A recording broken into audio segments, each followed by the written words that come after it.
Hi guys, Freddy here. Welcome back to another Retro RPG. Now this is going to be different because although it's a standard Retro RPG and I'll be keeping to the format of that, it's the start of a new series where I'm going to focus on a particular RPG. Certain ones which have taken my interest over the years and they either don't do well in the polls or whatever, but I want to focus on a bit more with a series of videos on the same game.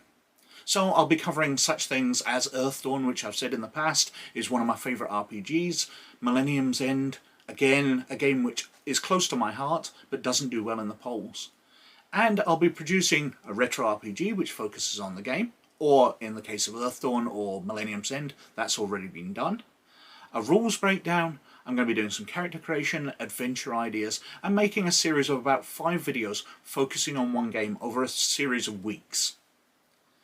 But anyway, what I'm going to be starting off with is Dogs in the Vineyard. Now this was in the poll a few months ago, and while it didn't do terribly well, it received a lot of interest. There were a lot of comments from viewers who really wanted to see stuff about it, because it sounds really interesting. This is basically Mormon the role-playing game, and it's very different.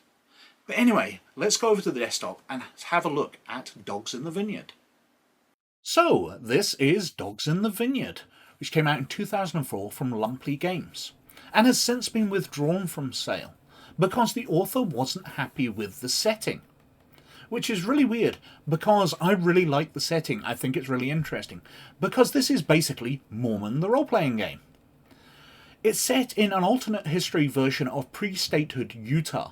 Deseret or Deseret, I'm not quite sure on the pronunciation. I've been told both ways.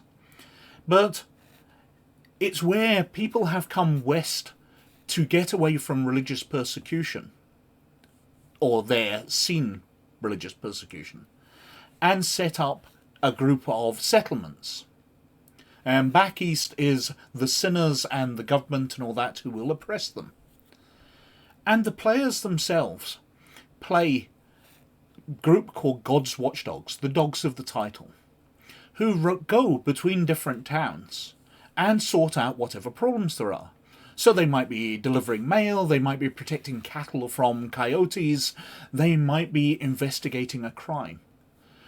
The problems they meet in each town are very different. But it's all as they are members of this church. They are part of the clergy, essentially, passing down judgment from God on the congregation. Now, going into the book, we've got a copyright page, we've got a table of contents, and then we've got an introduction. And as it books for itself, Dogs in the Vineyard is about God's watchdogs, young men and women called to preserve the faith in a hostile frontier territory. They travel from town to isolated town, carrying mail, news, and doctrine, healing the sick, supporting the weary, and pronouncing judgment upon the wicked. One early playtester said what she loves about the game: a town welcomes you with celebration and honour, but what you're there to do is stir up its dirt and lay bare its sins. So you're turning up as a member of the faith, and you are honoured because you are this high-ranking member of the church, essentially. But what you're there to do is investigate their sins and find out what's wrong with their community, and lay down judgment upon them. So you turn up and they honour you, but you're actually investigating them. So you're probably actually the last person they want to see. The setting itself is a fantasy inspired by pre-statehood Utah, the Deseret territory or Deseret territory in the early mid-19th century. Picture a landscape of high mountains, icy rivers and cedar woods, falling away westward into scrublands, deserts, buttes and swells. Summer skies are heartbreaking blue, but the winters are long and killing.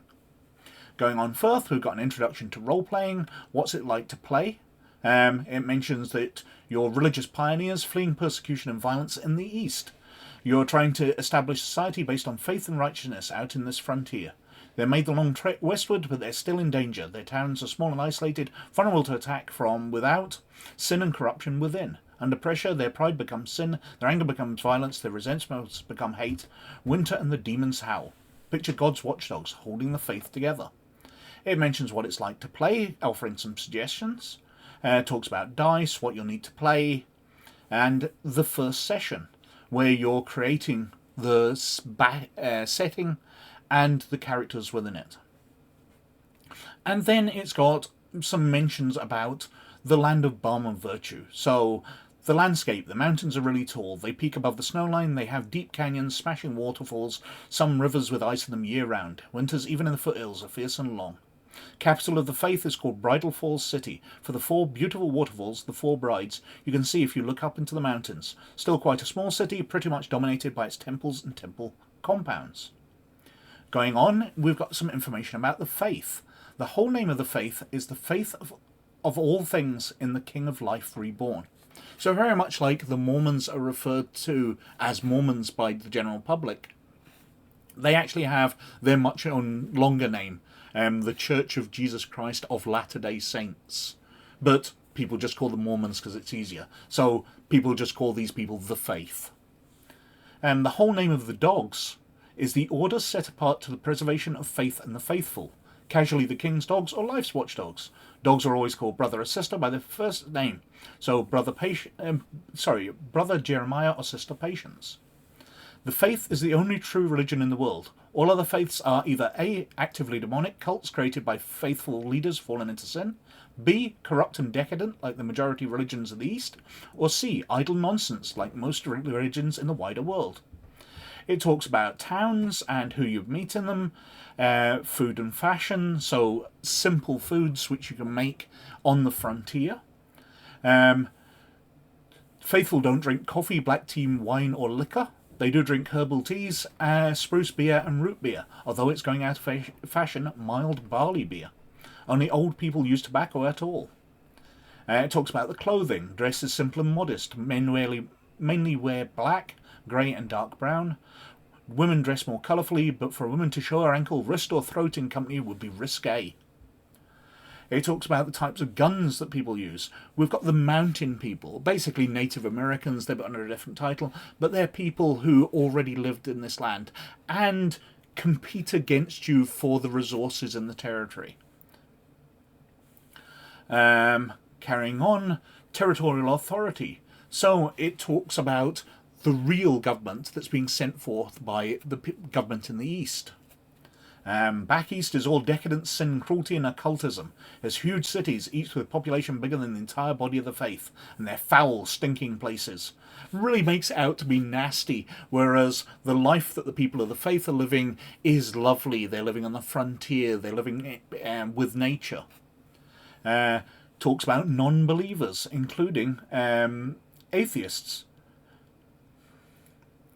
Carrying on, we've got creating characters. There's various ways to create well-rounded characters, characters with a strong history, a complicated history, strong community, complicated community. How to set up their stats from acuity, body, heart, will. Generally, you roll 2 of these together, so you will choose the 2. As it says, if you're gunfighting, roll acuity and will. We've got traits, which can either be words or defined. So you've got things like, I used to break horses with my dad. So you know you've got some experience with horses. It will give you a dice advantage when you implement that. Or you can just put horsemanship 2d6 fine. But it allows you to define things in a more general term instead of just having a set skill. But you can have that set skill. I like this different way of defining it. So you can introduce things in a more story-like fashion. Or if you're just more comfortable laying down set skills, you're good at climbing, you're good at riding horses, etc. You can do that if you want. You've got relationships. Relationships are a big thing. If people are blood relations, you get a big advantage when doing things along with them. But you've got friendships and all that as well. And you can form them within your group. And they will give you bonus dice when doing things. Belongings, what you've got, obviously, they're things like the dogs have a particular coat they wear which was made by their community when they were set aside. While they were away training to become a God's watchdog, their community was making up a coat, fashioning it. If they are put aside with lots of love, then we have this fantastic coat, but if their community is particularly poor, they might just have this scrappy coat, badly stitched because people couldn't put aside much time. And it mentions that if people don't come from a community, if they come from outside, so they're a person from the East who's joined the faith and been set aside as a watchdog, then the trainers in the place where they're trained to be watchdogs will make a coat for them.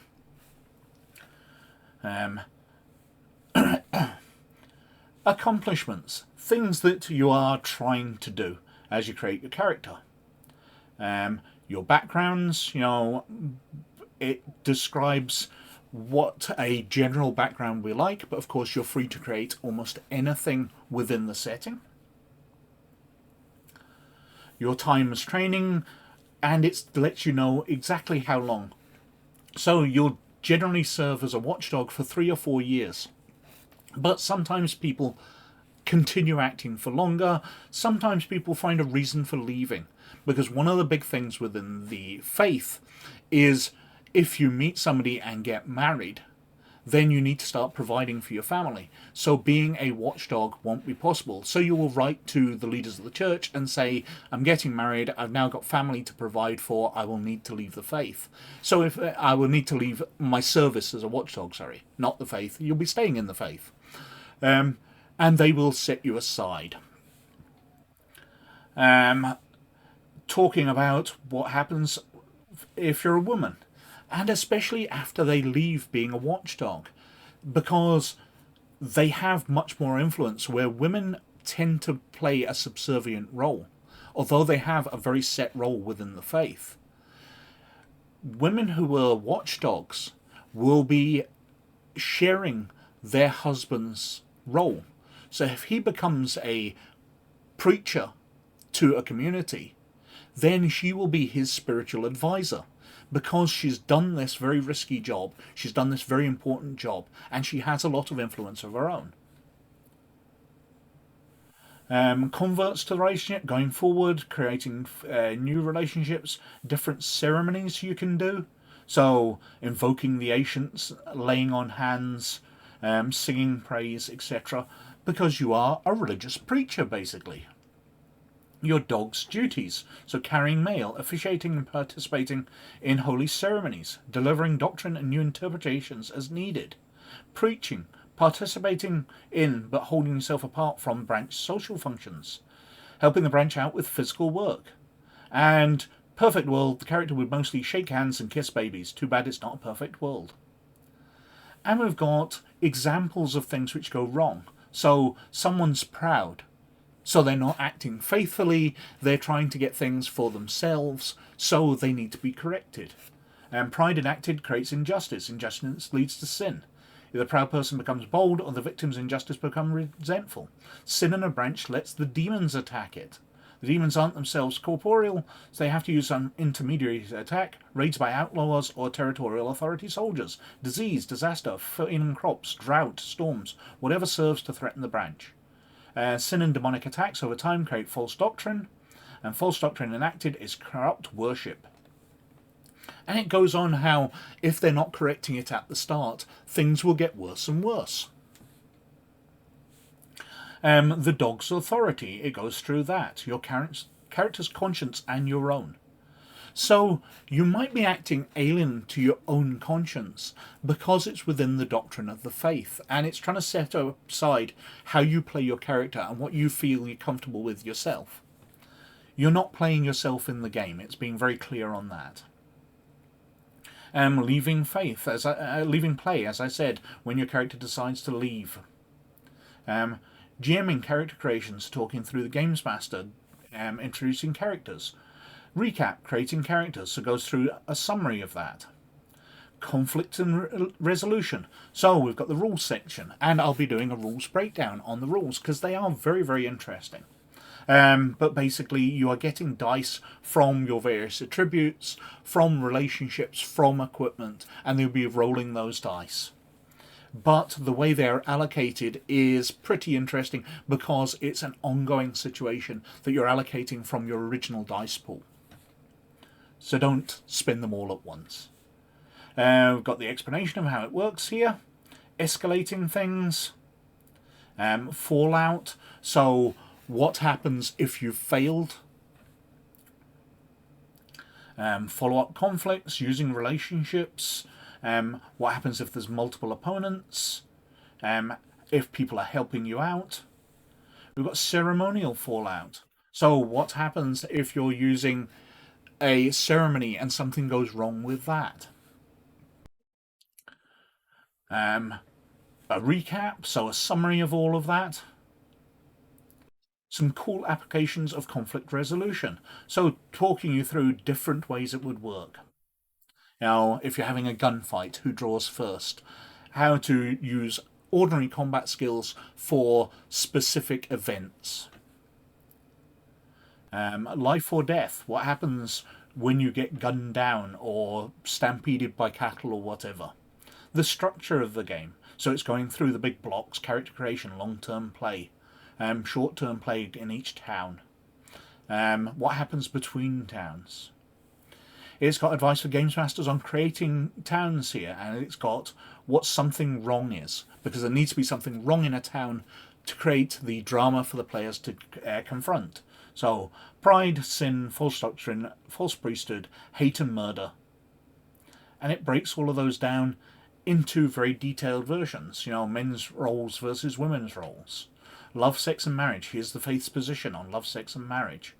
Pride can enter into it. Polygamy. Money.